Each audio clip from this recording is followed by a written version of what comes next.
ભાવનગર શહેરના કુંભારવાડાના રામદેવનગર વિસ્તારમાં અસામાજિક તત્વોએ ઘરમાં પ્રવેશીને કરી તોડફોડ. સમગ્ર મારામારીની ઘટનાનું લાઈવ વિડીયો પણ સામે આવ્યો.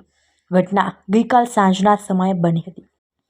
વિડીયોમાં જોઈ શકાય છે કે 15થી 20 લોકોનું ટોળું ઘરમાં ઘૂસીને ઝઘડો કરી રહ્યું છે. સમગ્ર બનાવ અંગે મળતી માહિતી મુજબ પતંગના પેચ લગાવવાની બાબતને લઈને અપશબ્દો બોલતા મામલો ઉગ્ર બન્યો હતો. આ ઘટના બાદ અર્જુનભાઈ રાઠોડના ઘરમાં અમુક માથાભારે ઈસમો ધોકા અને પાઇપ સાથે ઘરમાં ઘૂસીને ઘરમાં રહેલો સામાન, ટીવી, કબાટ સહિતની ચીજવસ્તુઓ તોડફોડ કરી હતી. હાલ આ મામલે ડી ડિવિઝન પોલીસ દ્વારા વધુ તપાસ હાથ ધરવામાં આવી છે.